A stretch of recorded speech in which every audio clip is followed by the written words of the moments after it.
నమస్తే, welcome to ప్రజారాడి news. నేను మీ రణధీర్.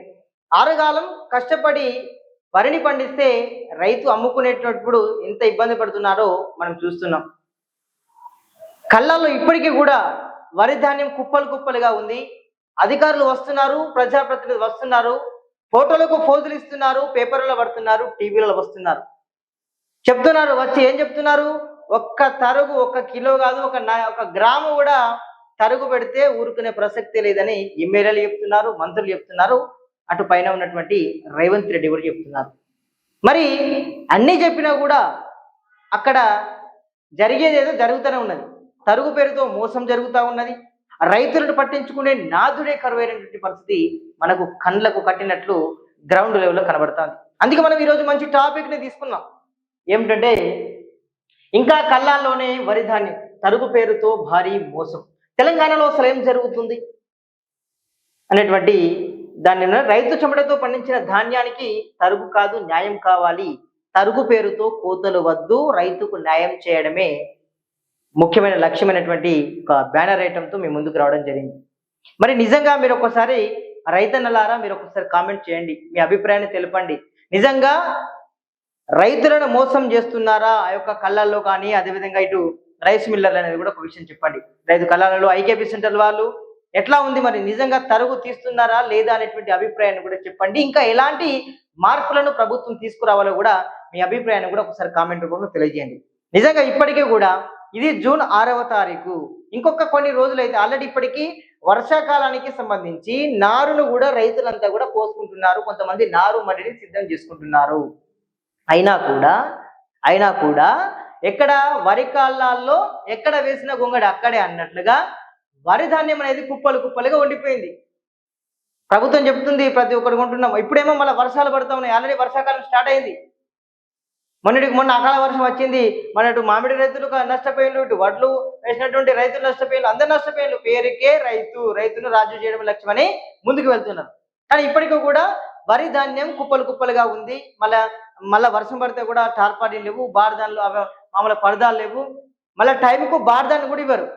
తేమ లేదు, అది లేదు, ఇది లేదని చెప్తున్నారు. సరే, తేమ రానప్పుడు ఎండబెట్టుకోవాలి, తేమ వచ్చినా లేదు, మరి అట్లనే ఉంటుంది. అంటే లారీలో కొరత ఉందని చెప్తున్నారు. లారీలతో మాట్లాడి మరి ఏదో వాళ్ళతోటి సమయం పాటించి వాళ్ళతోటి ఏదో ఎంతో కొంత రేటు మాట్లాడుకొని పంపించాలి. డీసీఎంలు ఉన్నాయి, చాలా ఉన్నాయి, మరి ఎందుకు నిర్లక్ష్యం వహిస్తున్నారు? ఇప్పటికీ కూడా వరి ధాన్యం పేరుతో కూడా కుప్పలు కుప్పలుగా 5 నుంచి 10 కిలోల వరకు కూడా తరుగు తీస్తున్న పరిస్థితి కనబడుతుంది. ఒకసారి ఈ విషయం గురించి మనం అంటే డీటెయిల్ గా ఇన్ఫర్మేషన్ తీసుకుందాం. ప్రజెంట్ నేను ఒకరిని లైన్లోకి తీసుకునే ప్రయత్నం చేస్తా. లైన్లోకి తీసుకున్నాక అసలు ఏంది పరిస్థితి అనేటువంటి విషయాలను కూడా మనం ఒకసారి భూపాలపల్లి రైస్ మిల్లర్ల సంఘం అధ్యక్షుడు తిరుపతి అన్నను లైన్లో తీసుకున్న తర్వాత ఒకసారి మనం మాట్లాడే ప్రయత్నం చేద్దాం. ఎందుకంటే ఈ రైస్ అంటే ఏదైతే వరి కాలాల్లో కూడా ధాన్యం అనేది కూడా ఇంకా కూడా కుప్పలు ఉంది. ఒకసారి లైన్లోకి వచ్చాడు, మాట్లాడదాం. అన్న నమస్తే. నమస్తే అన్న. ఇప్పుడు మొత్తానికి ఇంకా వరి ధాన్యం అనేది కళ్ళాల్లో ఇంకా మిగిలిపోయింది అనేటువంటి వార్తలు మనం చూసామన్నా. నేను కూడా గ్రౌండ్ లెవెల్లో చూసాను. అసలు ఏంటిదన్న పరిస్థితి ఇంకా ఉంది, ఏంటి దీనికి కారణం ఏంటిదన్నా? మా జయశంకర్ భూపాలపల్లి జిల్లాలో ఇంకా వరి ధాన్యాలు అనేది 1-2% ఉన్నాయి అన్న. అది కొంచెం ప్యాడ్ లేట్ గా రావడం, అవి మ్యాచ్ రాకపోవడం. ఓకే అన్న అవి కూడా ఈ ఈవినింగ్ కల్లా అన్ని మాకు మా మిల్లు చేరుతున్నాయి అన్న. నేను కూడా 100% దాన్ని మ్యాటింగ్ చేశాను. 100% ఈవినింగ్ కల్లా అన్ని చేరుతాయి అన్న.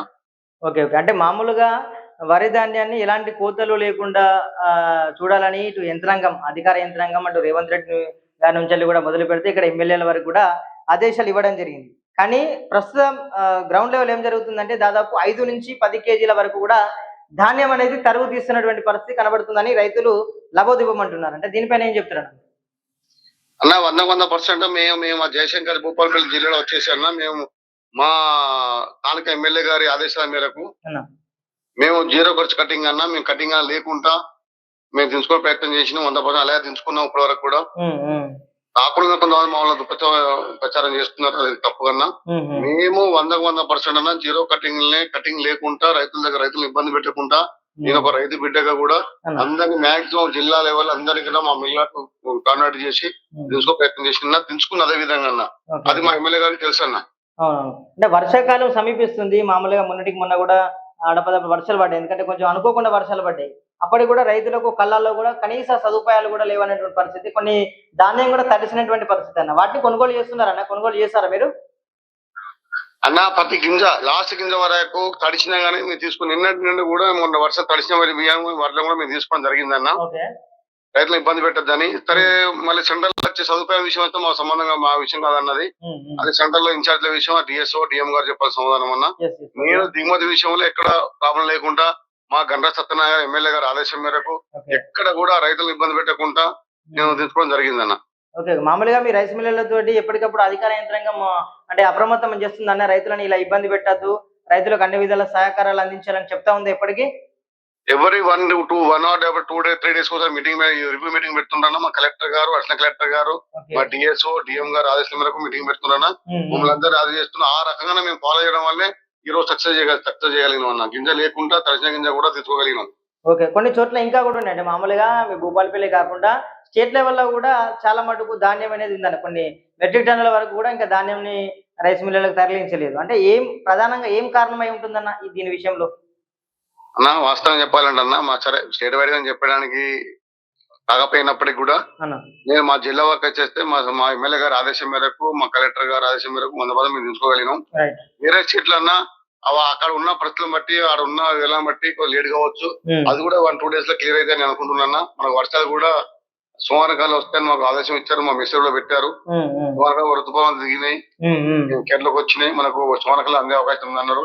ఈ సోమవారం లోపే మనకు 100% అన్ని దిగుమతి జరుగుతాయని అనుకుంటున్నాను.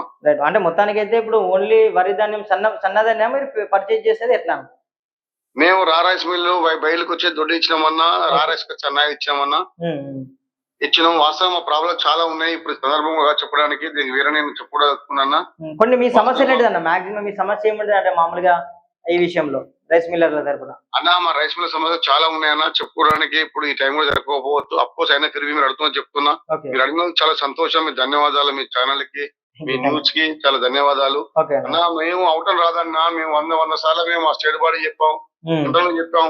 67 అనేది 100 రాదన్న. సన్న ధాన్యం అనేది 67% అవటం రావడం అనేది ఇంపాసిబుల్ అన్న. అది మేము 100% మేము చెప్పినాం. అయినా మమ్మల్ని పట్టుకుని నాదు లేడు. అయినప్పటికీ కూడా మేము ఒక రైతు బిడ్డగా, మేము రైతు బిడ్డ ఉన్నాం కానీ రైతు కుటుంబం వచ్చిన వ్యక్తులుగా మేము అందరూ దిమ్మతి చేసుకుని రైతులు ఇబ్బంది పెట్టద్దు, రైతులను చేస్తే మేము తీసుకున్నాం అన్న. మేము అన్న రైతులకు ఇటు ప్రభుత్వానికి మధ్యలో వారధులం. ఆ రకంగా మేము ఫాలో చేయడం వల్ల నష్టానికి లాభానికి తీసుకొని మేము ఫాలో చేస్తున్నాం అన్న. ఇంకొకటి ఏంటంటే మామూలుగా బోనస్ విషయంలో కూడా మరి రైతులకు నిజంగా 500 రూపాయలు అందుతుందన్న, ఈ విషయంలో మీరు ఎట్లా చెప్తారు అన్న? రైతులకు వచ్చేసి ఖరీఫ్ వచ్చి 100% ఇచ్చారన్న ప్రభుత్వం, డౌట్ లేదన్నా. ఈ రబీ వచ్చేసి రబీ అంటే ఎండాకాలం వాటికి వచ్చేసి ఇవ్వలేదన్నా. లాస్ట్ ఇయర్ ఇయర్ చెప్పేశారన్నా. ఇది బోనస్ రాదు ఇప్పుడు రాదా? ఇంకా ఇప్పుడు ఈ ఎండాకాలం వాటికి రాదని అనుకుంటున్నా. ఓకే. ఓకే. అంటే మామూలుగా శాస్త్రవేత్తలు ఏమైంది, మళ్ళీ ఈ పేపర్ క్లిప్లలో కూడా వస్తున్నాయి 8 రకాల వడ్లకి తప్పకుండా బోనస్ వస్తుంది అనేటువంటి వార్తలు వస్తున్నాయి. మరి ఇట్లా చేస్తే రైతులు కొంచెం ఇబ్బందులు పడతారు కదా? వాస్తవమే. అది కూడా ఏంటంటే ఓన్లీ ఖరీఫ్కి ఇస్తున్నారు అంటే వర్షాకాలం వాటికి ఇస్తున్నారు ప్రతి దానికి. ఓకే. ఓకే. అంటే వర్షాకాలానికి ఇస్తలేరు, వర్షాకాలం ఇస్తున్నారు, ఎండాకాలం వాటికి ఇస్తలేరు. ఎండాకాలం వాటికి ఇస్తలేరు. Okay. Okay. Clarity. Okay. Okay. అది లాస్ట్ ఇయర్ ఇవ్వలేదు, ఈ ఇయర్ కూడా ఎవరైనా అనుకుంటున్నాయి రావు. చూద్దాం, అది ఇంకా ప్రభుత్వ నిర్ణయం. అది ఎట్లా చెప్తే అది రైతులు. అవును. సరే. ఓకే అన్న, మొత్తానికి అంటే ఒక రైస్ మిల్లర్లుగా మీరు ఒక అధ్యక్షుడిగా ఉన్నారు. ఎందుకంటే ఒక జిల్లాకు బాస్ అనుకోవచ్చు. మీరు కూడా కొంచెం రైతుల పక్షాన ఉండండి. ఇప్పుడు కాకుండా నెక్స్ట్ కూడా మనకు వరి ధాన్యం కూడా కొనుగోలు చేయాల్సిన పరిస్థితి ఉంటుంది. మీరు ఆ విషయంలో రైతులకు కొంచెం చేదోడు వాదోడు ఉంటే కొంచెం బాగుంటుందని కూడా మా అభిప్రాయం అండి. తప్పకుండా మీ ఛానల్ ద్వారా, మీ న్యూస్ ద్వారా, మీ యూట్యూబ్ ద్వారా అని చెప్పేది అనుకున్నా. మేము ఒక రైతు బిడ్డగా మేము 100% రైతుకు అండగా ఉంటాం, రైతు పక్షాన ఉంటాం. మేము నష్టమైనా భరించుకుంటూ రైతు ప్రతి గింజ కలిసిన గింజ దించుకోవడానికి ప్రయత్నం చేస్తున్నాం అన్న. థ్యాంక్ యూ తిరుపతి అన్న. థ్యాంక్ యూ సో మచ్ అన్న. Thank you. మొత్తానికి అయితే అన్ని విధాల రైతులకు చేదోడు వాదోడుగా ఉంటామని కూడా మనకు అధ్యక్షుడు తిరుపతి గారు అయితే చెప్పారు. అంటే ఏది ఏమైనా కూడా రైతుల పక్షాన ఉండాలి. నిజంగా రైతులు చూడండి, ఈ ఒక రైతు అంటే ఇలాంటి రైతులు ఎంతమంది తలకాయలు పట్టుకున్నారు. ఈ మామూలుగా వడ్లు కళ్ళల్లో ఉన్నటువంటి ఇంకెప్పుడు పోతేరా బాబు, ఇంకా అస్తలేరు. తేమ మంచిగా చట్టనిగా ఉన్న తేమ కూడా బారదాన్ని ఇస్తలేరు. వర్షం పడుతుంది, పడదాలు లేవు, తడిసి ముద్ద అవుతుంది. మేము 6 కాలం కష్టపడి పండించినటువంటి వరి ధాన్యం అంతా కూడా వృధా పోతుంది. ఇంకా నిజంగా చెప్పాలంటే వర్షం అకాలంగా పడడం వల్ల ఎక్కువ ఆ రైతు ఆ భూములను దున్నుకుంటుంటే వర్షం పడుతుంటే లటుకున వర్షం పడితే ఆ ధాన్యం అంతా కూడా కొట్టుకుపోతున్నట్టు పడుతుంది. అంటే ఇలాంటి ఇలాంటి రైతులు ఎంతమంది ఉన్నారో ఒకసారి అర్థం చేసుకోవాలి. ఎందుకంటే లారీల సమస్య అంటున్నారు, డీసీఎంల సమస్య అంటున్నారు. కాబట్టి దీనిపైన కూడా నిఘా పెట్టాలి. అంటే ప్రభుత్వం కూడా ఏదో వచ్చి ఆ పేపర్లలో పడడం, టీవీలలో రావడం ఇదంతా కాదు ఇదంతా. కానీ రైతులకు గ్రౌండ్ లెవెల్లో ఏం జరుగుతుందో ఒకసారి ఆలోచన చేయాలి. ముఖ్యమంత్రి గారైనా, మంత్రులైనా, సంబంధిత మంత్రులైనా, ఎమ్మెల్యేలైనా, స్థానికంగా ఉన్నటువంటి ఎవరైతే గ్రామంలో ఉన్నటువంటి సర్పంచులు కూడా రైతులకు ఎలాంటి ఇబ్బందులు లేకుండా చూసుకోవాల్సిన బాధ్యత ఉంటుంది. కాబట్టి రైస్ మిల్లర్లే కానివ్వండి, ఐకేపీ సెంటర్లే కానివ్వండి, ఎవరైనా మీరందరూ కూడా సమిష్టిగా పనిచేస్తే రైతు సక్సెస్ అవుతాడు. ఇన్ కేసు రైతు శ్రమను మనం దోచుకుంటే ఇంకా మనకు ఎట్లా ఆ దేవుని దయ ఉంటుంది ఇంకా. సో కాబట్టి రైతుల పక్షాన ఉండేందుకు మనం అందరం పోరాటం చేద్దాం. రైతుల కళ్ళాల్లో ఇప్పటికీ కూడా ధాన్యం ఉంటే త్వరితగతిన ఐకేపీ సెంటర్లరా, అన్నలారా, రైస్ మిల్లర్ అన్నలారా ఒకసారి ఆలోచించి ఒకసారి పోయి టకటకన తీసుకుపోండి. ఎందుకంటే వర్షాకాలం వస్తుంది. కొంచెం వాళ్ళ మీద కూడా మనం దయ చూపుదాం. దయ చూపితే ఆ రైతును మనం కాపాడిన వాళ్ళు అవుతాం. రైతును రాజు చేయడం లక్ష్యంగా ముందుకు వెళ్దాం. సరే, ఏదో రకంగా రైతు కళ్ళలో ఆనందం చూసే ప్రయత్నం చేద్దాం మిత్రులారా, రైతన్నలారా. సో చూద్దాం మరి ఇప్పటికైనా మరి కళ్ళల్లో ఎట్లా ఉంది పరిస్థితి అనేది కూడా మనం గమనించినాం. మరి ఇప్పటికీ ఇంకా ఉంటుందా, ఇంకా కళ్ళాలోనే ఉంటుందా, తడిసి ముద్దయితే మరి అధికారులు స్పందిస్తారా, రైస్ మిల్లులు ఏం చేస్తారు అనేది కూడా చూడాలి. కొన్ని చోట్లనైతే రైస్ మిల్లులు చెప్తా ఉన్నారు ఇప్పటికి కూడా దాదాపు 1-2% కళ్ళల్లో ఉన్నాయని కూడా చెప్తా ఉన్నారు. ఇంకో కొన్ని చోట్ల అయిపో ఉండొచ్చు, కొన్ని చోట్ల ఉండొచ్చు ఇంకా కుప్పలు కూడా. సరే, ఏది ఏమైనా కూడా కొంచెం త్వరితగతిన పూర్తి చేస్తే బాగుంటుందని కూడా మేమైతే అభిప్రాయపడుతున్నాం. సో ఇది ఇప్పటి వరకు ఉన్న కంటెంట్ చూస్తున్నాండి ప్రజానాడి. Thank you so much.